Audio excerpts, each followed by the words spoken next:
بدن إنه ضل قاطي وعندك السلام يا سلامة الإسلام السلام عليكم ورحمة الله وبركاته. مركب أبو رئيس وحان هاد مغيا حل بانا دي أصلي حل كودي بيقحتين ما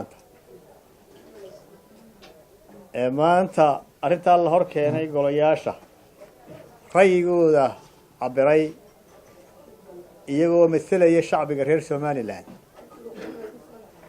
xildhibaanada dhib kastoo soo gaadhay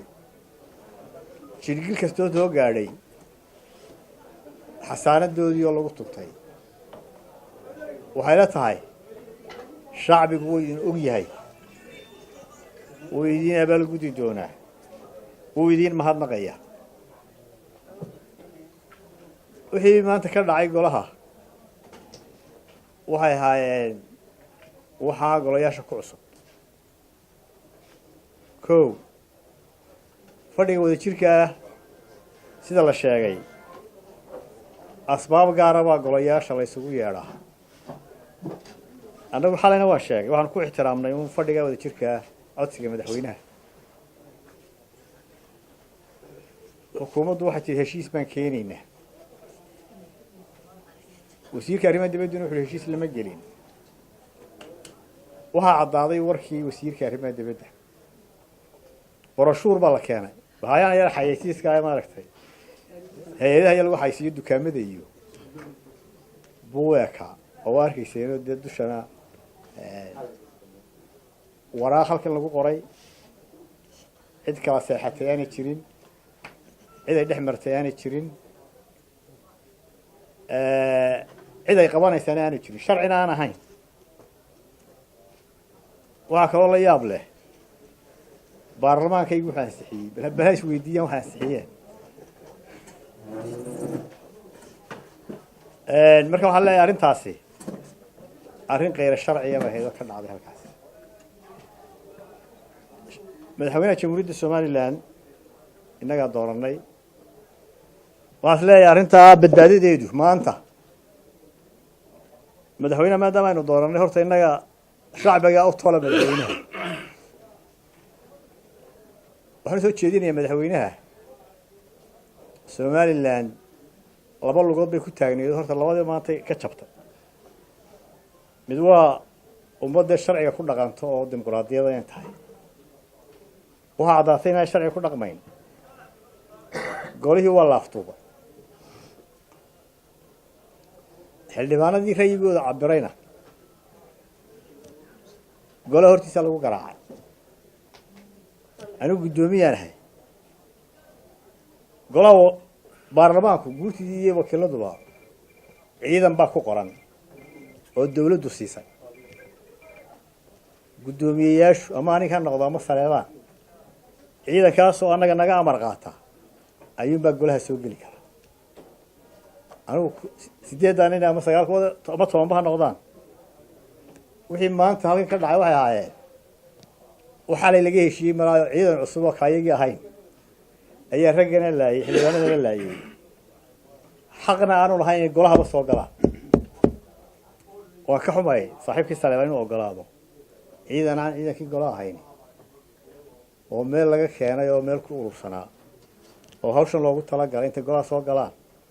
يعني حلونا ذهرتي سكرعان هذا أنا طلعنا نوعي هاي أهل نبتقليو سمعنا لوضع لغات بينها من نبتقليوها من الديمقراطية واحد اللي نبتقليو ما انتهي بكتن بيسا هدي دي تاسي في الشو وصل لك للسمعيو أنا وحان قباه وحين تاكوينين التيران إن قرن نمدي سمعنا لقى النقضي بان قباه قول شتاقي سمعنا لان إن لقى النقضي بان قباه وايو عندنا هالشيء كله جرينا عيدك كان سنة ساعة سوماليا ده حيوت وقعنا قريب كم من الصوماليا ما كان واحد أقبلنا إنه قريب كم من الصوماليا هالشيء وهو ده قال الله لوردنا عاصمة الشعب يقول ما ضم بكل العليين وإلى صديق هذا الله سيء هذا إنه بدل يسوع اعتراف لو قررنا اسكو ميد aynu noqonayno markaa dee way hagaagaysaa dhibaatooyinka ku noqon maayo xalay baan ka hadlay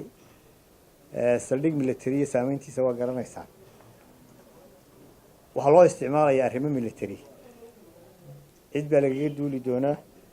ciidan baa soo degi doona amisom inay soo degtaaba laga yaabaa dee laftigeedu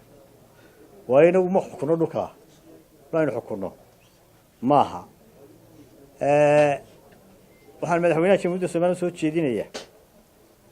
arrintaasi hal badbaaday leedahay golayaal idin matelayo shacbiga ma jiro wadawadii ka arka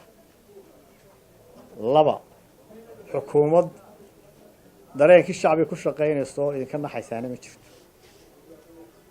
madaxweyneynu doorana marka madaxweyne waxaan soo jeedinaya arrintaas inuu dib u eego madaxweyne arrintaa dib u eeg madaxweyne arrintaas dib u eeg xalka keliya hadhay waxa weeye diidmo shacbi maadaama xukuumaddiina arkaysaan dee golayaashiina arkaysaan diidmo shacbi oo midaysani waa inay jirtaa marka shacbiga labada xal unbaa idin hadhay baan leeyahay labada xal unbaa idin hadhay in madaxweyne dib u eego wixii halkaa ka dhacay sharci darray ahayd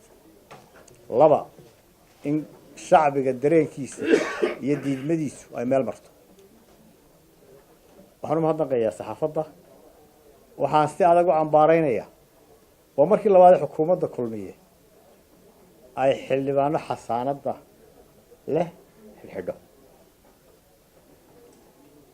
waxay la tahay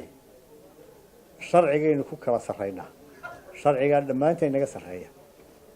sharciga hala ilaaliyo waxaa kaloo xidhan saraakiil badan oo sharci darro u xidhan oo xisbiga ka tirsan waxaa xalay gurigiisa lagala baxay isagoo carruurtiisa la jooga sarkaal sare oo ka tirsan xisbiga oo wada garanaysaan badho saabkii hore hargeysa xamarji wax lagu xidhay iyo waalan loo geeyey midna ma jiro carruurtiiba isagoo la hurdo laga soo qaaday aniga markii askarta soo qabatay ila soo hadlo askar baa ay wadatay buu yidhi dabeedna telefonkii male waa laga qaaday dabeedna badondoona baan idhi oo xalay saldhigyadoo dhan waa la tegay mar dambe waxa laga soo helay saldhigga dhexe waxaa ka horreeyey guddoomiyihii gobolka awdal waxaa ka horreeyey saraakiil kale oo sare oo mayor ku-xigeenkii hore uu ka mid yahay boorame waxaa la xidhay saxaafad fara badan oo weliba agabkoodiina laga qaaday saxaafaddeena cidina wax ma siiso inankaa yara saxaafadda ahi waxaa laga yaabaa inuu kamarad soo baryay oo saaxiibadiisa iyo ehelkiisa iy soo iibiyeen maanta qaar baa kamaradii laga qaaday qaar baa berbere ku xidhan waxaan usoo jeedinayaa dhammaan saxaafadda xidhxidhana in xorriyaddoodii loo soo celiyo shacbiga waxaan ugu baaqayaa in arrintaa masiirkeedu uu ku xidhan yahay go-aankiina waa in go-aankiinu caddaadaa